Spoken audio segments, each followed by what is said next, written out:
Hi everyone, my name is Megan Flynn and I will be finishing off Chapter 2 from our Biology 2E OpenStax textbook. So for those of you that have not accessed the textbook, you can do so for free at openstax.org. Additionally, with this chapter, I've already gone through the first two sections of it. So we can go ahead and take a look at those sections from previous videos. If you haven't had a chance, I would suggest clicking that subscribe button so that you can access those previous videos from the other two sections of Chapter 2. So far in Chapter 2, we have already looked at what atoms are, what are isotopes, what are ions, and the different molecules, how they're formed together with chemical bonds. In 2.2 section of our textbook, we looked at the water molecule and why water is so important to life. And so now we're going to finish off Chapter 2 by looking at carbon. So we being carbon-based organisms, so why carbon? Why is carbon such an important atom in living things? And again, once we're done with this chapter, I will have completed Chapter 2. So if you have not had a chance to review the first part of Chapter 2, go ahead and look at either my video on 2.1 or 2.2. Okay. So let's take a look at the learning objectives for this last section of Chapter 2 from our OpenStax textbook. So we're going to, by the end of this section, be able to explain why carbon is important for life, as well as describe the role of the functional groups in biological molecules. So this will help set us up for Chapter 3, where we actually get it into macromolecules of life. So let's start out by talking about organic molecules. So organic molecules, with the exception of carbon dioxide, are molecules that contain carbon. So if, for example, methane is CH4. So there's a carbon atom with 4 hydrogen atoms connected with a non-polar covalent bonds. So that would be an example of an organic molecule since it contains carbon. Carbon is an atom. If we recall from the previous, actually 2.1, that video, again, might want to subscribe to my my playlist so that you can easily find the 2.1 video. In that video, I explained how carbon, it has an atomic number of 6. And it having an atomic number of 6 means that it has 6 protons and 6 electrons. Because of the arrangement of electrons, the first electron shell holds a maximum of 2 electrons. So it will fill its first shell, but then the second shell holds a maximum of 8 electrons. But since it already has 2 in its first shell, it only will have 4 in its outermost shells. And that means it has 4 valence electrons. It needs 4 more to fill its outermost shell. And because of this, it's going to be very likely for covalent bonds with as many as 4 different atoms. So that's an important property of carbon that makes it necessary for living things. So let's focus in on hydrocarbons. Now, just looking at that word hydrocarbon, hydrogen, carbon. So basically it's just made of hydrogen and carbon atoms forming an organic molecule. So hydrocarbons, they're basically just carbon and hydrogens linked together. And the bonds that they're forming is through a non-polar covalent bond. So many covalent bonds holding the carbons and the hydrogens together, just like we see in this example of methane. Methane is a carbon atom with 4 hydrogen atoms held together with these non-polar covalent bonds. If we recall from our previous videos, covalent bonds are very strong bonds since they're sharing those electrons. they don't want to give them up. And so it will take a lot of energy in order to break those bonds. And because of that, we can think of hydrogen or hydrocarbons as storing a great amount of energy. So if we break this bond, we're going to release a bunch of energy when these molecules burn. So if we're burning methane, for example, heating it up to the point where those bonds break, we release a lot of energy from that. Okay, so that's going to, produce heat, for example, that allows us to, stay warm. So hydrocarbons, they have a lot of energy stored within them, within those bonds. Now, when we're talking about hydrocarbons can form chains. And remember, a hydrocarbon is just a molecule that has just carbons and hydrogens. And so they can be branched or they can be unbranched. So you can see here, they can have kind of this like tetrahedral design. Here we have kind of a branch between two carbon atoms and then the hydrogen atoms surrounding them. Here we have kind of a double bond between two carbon atoms and then the single bonds with the hydrogen atoms. So they can, be branched, they can be unbranched, they can have single bonds, they can have double bonds, like this case with ethene, and they can have triple bonds. All of those are kind of just, the structures of a hydrocarbon. They can also, instead of being branched, they could form these rings. So here you can see some examples of carbon rings. You see the carbons are bonding together to form rings with the hydrogens as well on the outside. And you can even see how sometimes those bonds can be single bonds or double bonds. Okay. So when we have an aliphatic hydrocarbon, we have these linear chains of carbon atoms forming these rings.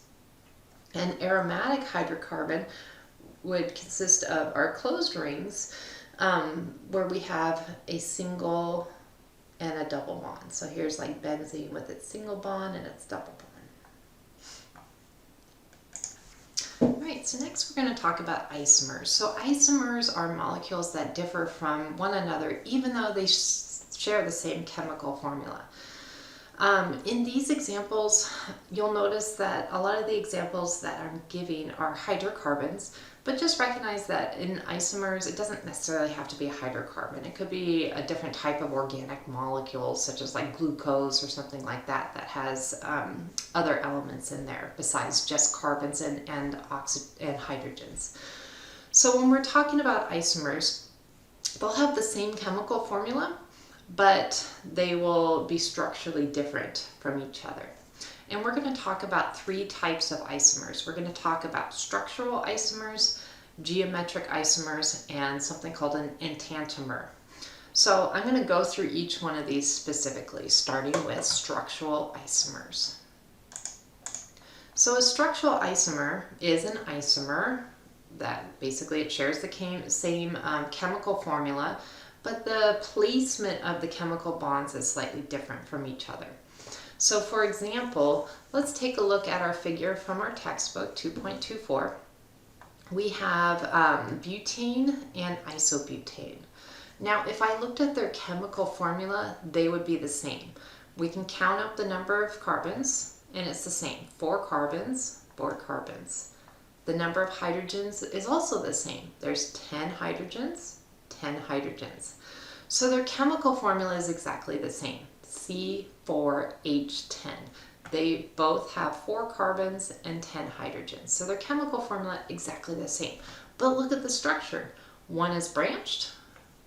Isobutane is a branched hydrocarbon.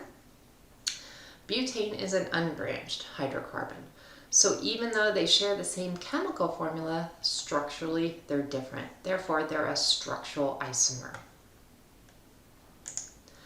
Another example would be of an isomer would be a geometric isomer. So in geometric isomer, they have similar bonding patterns, but the atoms are placed differently amongst the double covalent bond.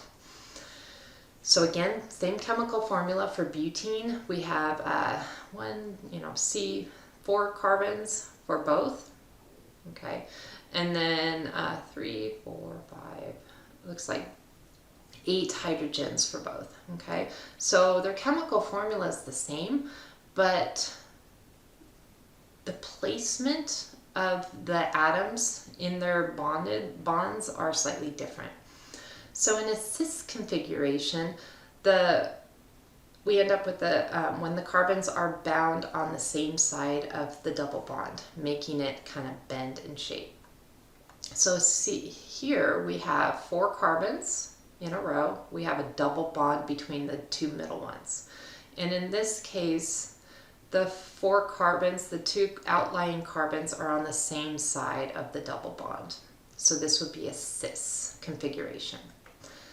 If the outer carbons are opposite from each other, that's considered a trans from the double bond.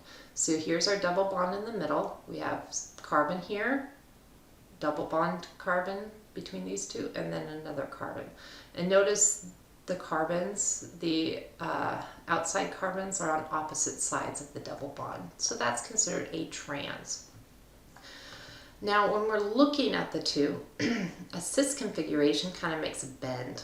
So here's an example of a bend, whereas a trans configuration is going to be a more linear structure because of where those carbons are. All right. So those form those geometric isomers where we have similar bonding patterns. We still have the double bonds. It's just the placement of the atoms are different alongside the double bonds. So cis being on the same side, trans being on opposite sides. Okay. And then the final type of isomer we're going to talk about is an enantiomer. So an enantiomer are molecules that share their overall structure and bonding patterns is the same, but they differ in how the atoms are three-dimensionally placed. Therefore, they end up being mirror images from each other. So they're isomers in the sense that they have the same chemical formula. They look very similar to each other. They have the same type of structure and same bonding patterns, but they're mirror images of each other. So if I stuck a mirror here and these two looked at each other, they look the same, okay? They're mirror images. But if we look at their structures individually, the placement is slightly different. So in this L isomer, we can see that we have the chlorine or, atom attached that's kind of off to the left. Whereas in the D isomer, the chlorine atom is kind of off to the right. So even though if they're looking at each other in the mirror, they look exactly the same, you see that they are actually different. They're isomers of each other. All right, so let's take a look at this visual connection from your textbook. So we're going to be using that same figure we've been working through, 2.24, to help us answer this question. So which of the following statements is false? So the first statement, molecules with the formulas CH3, CH2, COOH, and C3H6O2 could be structural isomers. Well, let's first see if they have the same kind of chemical formulas. So we have to count up the number of carbons and the number of hydrogens and the number of oxygens. If they're equal to each other, then they're isomers. So the first one, CH3CH2COOH. How many carbons does it have? It has 1, 2, 3 carbons. Well, that matches the other molecule. It has 3 carbons as well. How many hydrogens does it have? CH3H2, so that's 5, plus another H is 6. So it also has 6 hydrogens. So those are equal. And then it has 2 oxygens. Well, this one also has 2 oxygens. So the chemical formulas are actually the same. They have the same number of carbons, same number of hydrogens, same number of oxygens. So because of that, they could be isomers. In this case, they could be structural isomers because the chemical formula is the same in the sense that they have the same numbers of each of the atoms, but structurally, you can see here they're different, spread out. So this could be a structural isomer. So that one's true.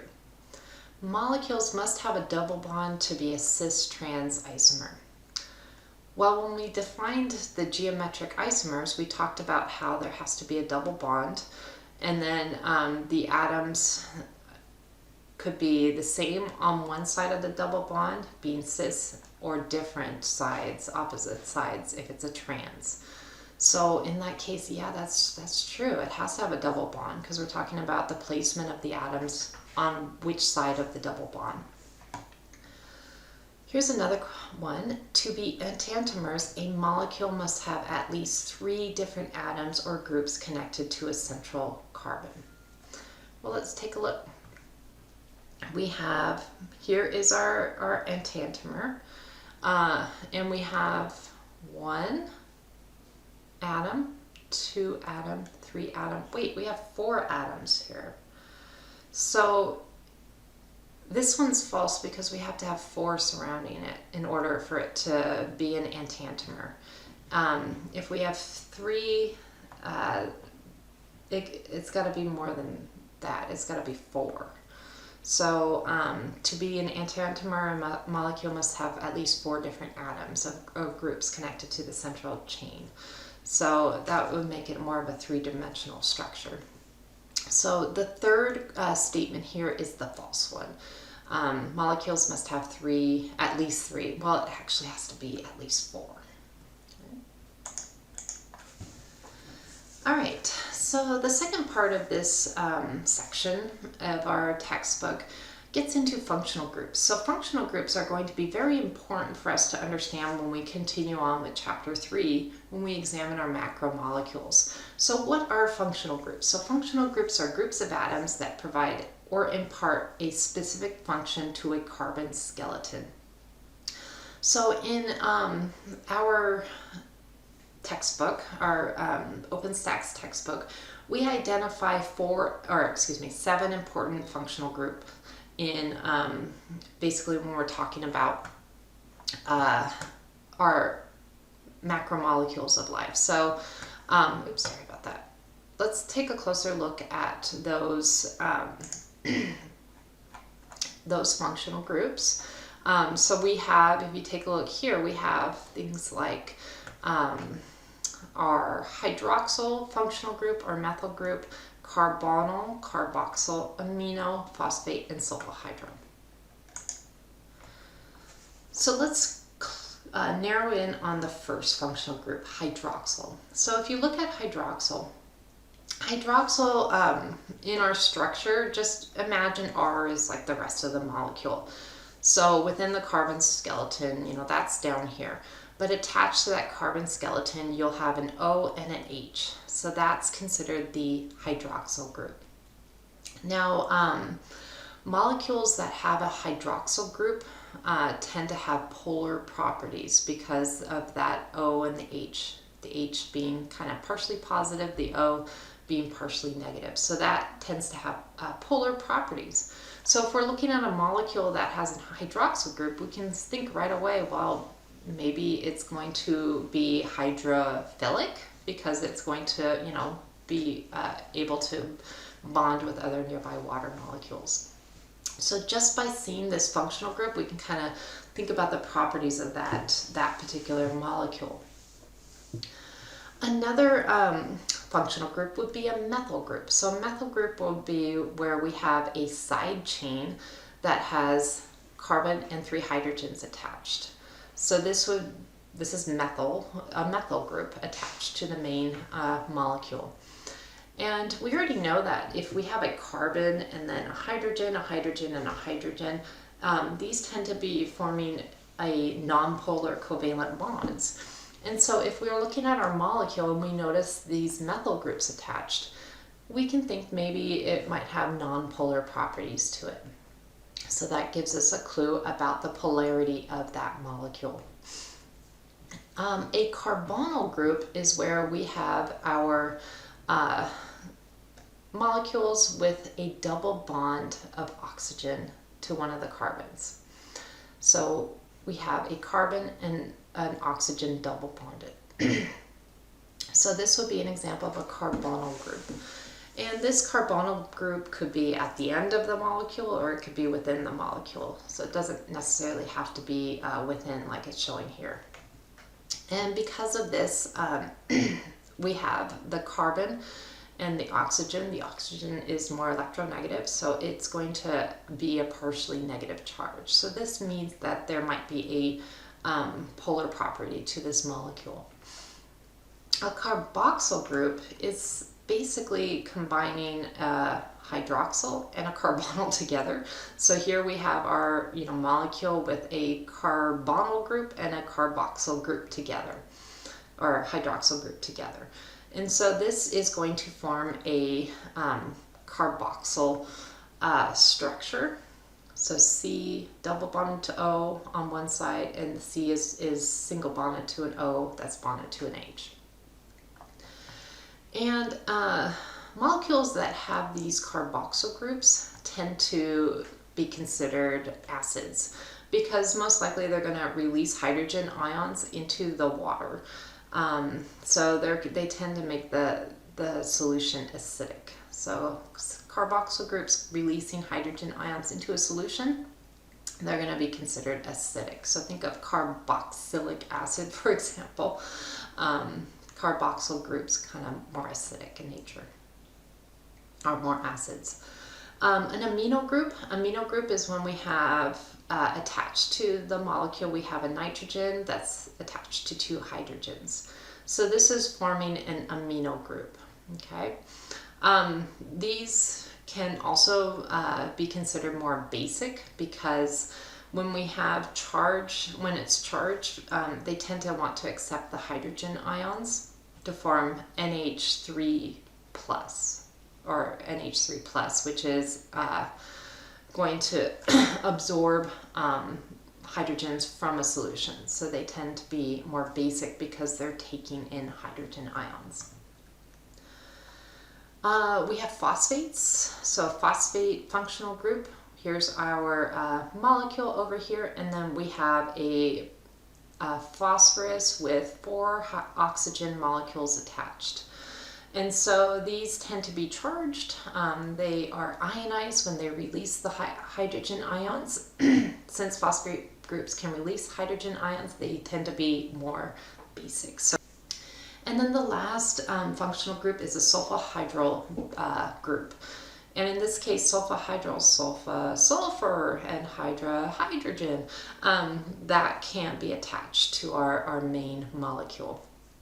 And so this sulfahydryl group, it tends to be polar because we have the sulfate being kind of more electronegative, or partially negative, the hydrogen being more partially positive. So these type of molecules might be more hydrophilic.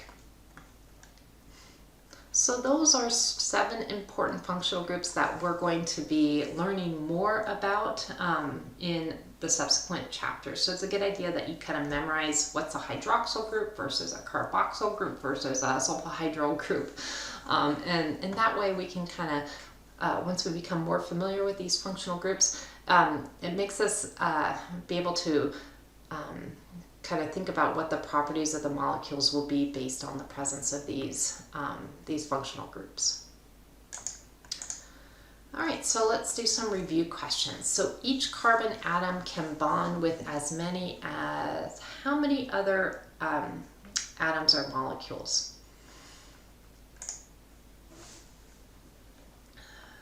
So if you recall, carbon, its atomic number is 6. That means it has 6 protons, 6 electrons.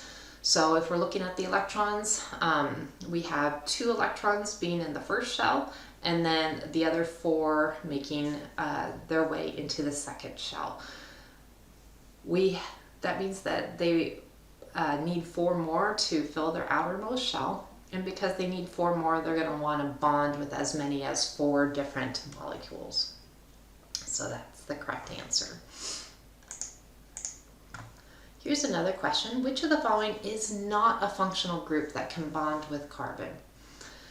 So that goes us back to that previous figure. So which one of these is not one of those functional groups I talked about?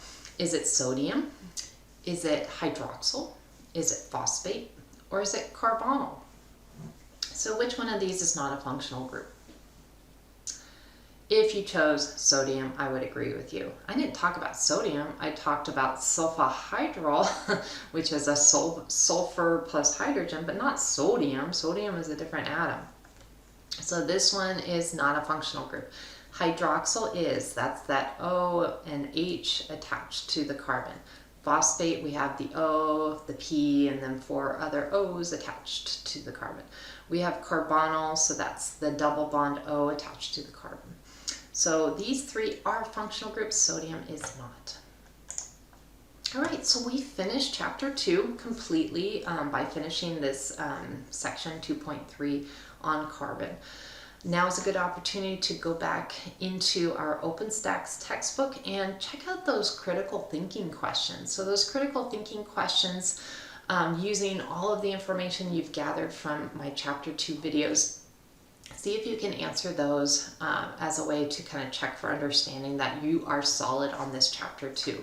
If you need to review any of my other videos, you can go back. Easiest way is by first subscribing to this YouTube channel so that it's easier for you to access those other videos.